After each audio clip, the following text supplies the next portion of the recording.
Good morning, everyone. This is Professor Eknath Aire from Divine College of Pharmacy, Sadhana, Department of Pharmaceutics. Students, today we are going to discuss regarding Industrial Development Regulation Act, which is shortly known as the IDRA 1951.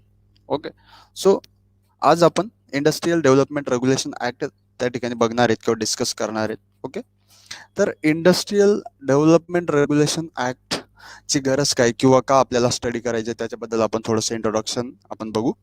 तर कोणती small scale industry असेल किंवा already establish industry असेल, त्या इंडस्ट्रीने जर समजा एखाद्या new production त्यांना स्टार्ट करायचे किंवा स्मॉल इंडस्ट्रीचं लार्ज इंडस्ट्रीमध्ये कन्व्हर्जन होते किंवा कोणत्याही प्रकारचं त्यांना एक्सपान्शन करायचे किंवा न्यू इंडस्ट्री एखाद्याला त्या ठिकाणी स्टार्ट करायचे, त्या केसमध्ये न्यू इंडस्ट्री स्टार्ट करण्याच्या आधी त्यांना पर्टिक्युलर लायसन्स पर्टिक्युलर कमिटीकडून त्या ठिकाणी घेणं गरजेचं असणार आहे.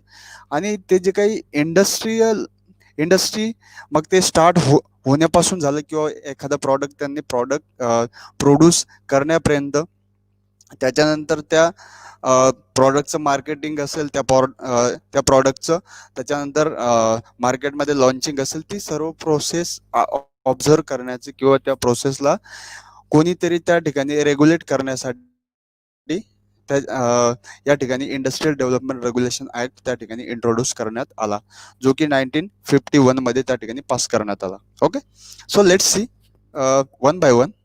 Okay, so this Industrial Development Regulation Act was passed into the 1951 to implement the IPR 1948. IPR काय होतं तर industrial policy resolution act.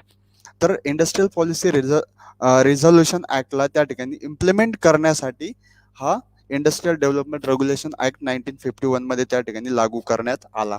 Then the IPR had let down the national objective to be achieve. तर हे जे काही IPR होतं ते national लेवलचे जे काही ऑब्जेक्टिव्ह होते इंडस्ट्रियल डेव्हलपमेंटच्या रिलेटेड, ते त्या ठिकाणी अचीव करत होतं. ठीक आहे.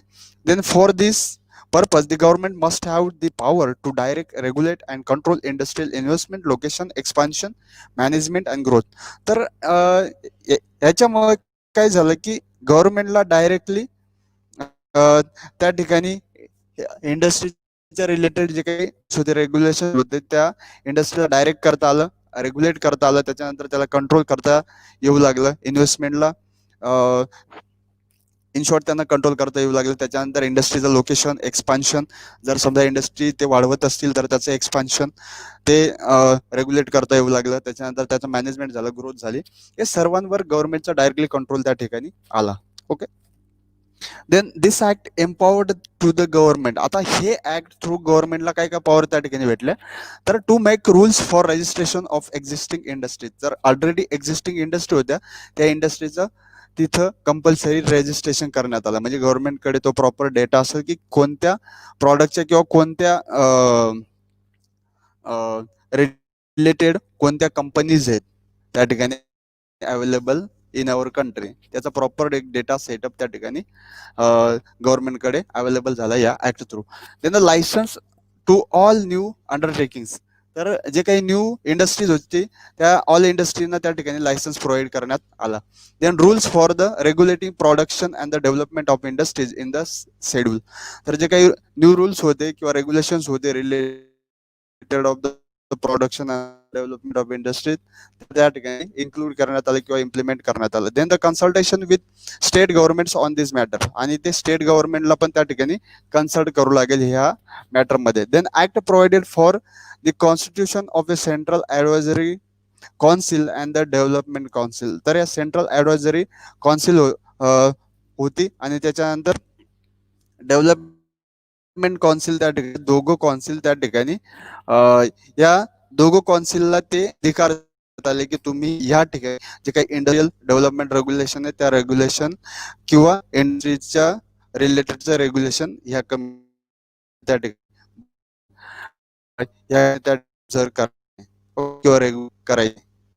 Then here are the coverage of this. आता या ऍक्ट मध्ये काय कव्हर केलं जाऊ शकतं तर ते होल इंडिया किंवा इंडियाचा कोणता पार्ट किंवा काय ऍक्च्युली कव्हरेज असेल तर the whole India whole of the India and to all the manufacturing any item in the first schedule of the act. तर फर्स्ट शेड्यूल ऍक्टच्या फर्स्ट शेड्यूल मध्ये जे जे इंडस्ट्रीज किंवा आयटमच्या रिलेटेड इंडस्ट्री ठिकाणी मेन्शन केलं आहे त्या सर्वांचं या ठिकाणी कव्हरेज याच्यामध्ये असेल. देन एक्झाम्पन्स, आता याच्यामधून सूट कोणाला असेल तर by the government of India by official gazette notification. तर गव्हर्नमेंट ऑफ इंडियाने टाइम टू टाइम जे पण गॅजेट त्या ठिकाणी काढलं असेल किंवा नोटिफिकेशन काढलं असेल त्याच्या थ्रू गव्हर्नमेंटने ज्याला सांगितलं असेल त्या इंडस्ट्रीला कंपनीला त्या ठिकाणी एक्झाम्पशन याच्यातून देण्यात आलं. Then here are the authority or the controlling body. तर दोन प्रकारच्या कंट्रोलिंग बॉडी त्या ठिकाणी वर्क करतील. एक असेल सेंट्रल ऍडवायझरी काउन्सिल आणि अनदर वन असेल डेव्हलपमेंट काउन्सिल. तर आधी आपण सेंट्रल ऍडवायझरी काउन्सिल बघू. by the government of India to advise on matters of development and regulation of the scheduled industries. तर गव्हर्नमेंट ऑफ इंडियाला त्यांनी ऍड करण्यास डेव्हलपमेंटच्या रिलेटेड की शेड्यूल इंडस्ट्रीज मध्ये मेन्शन करण्यात आलं.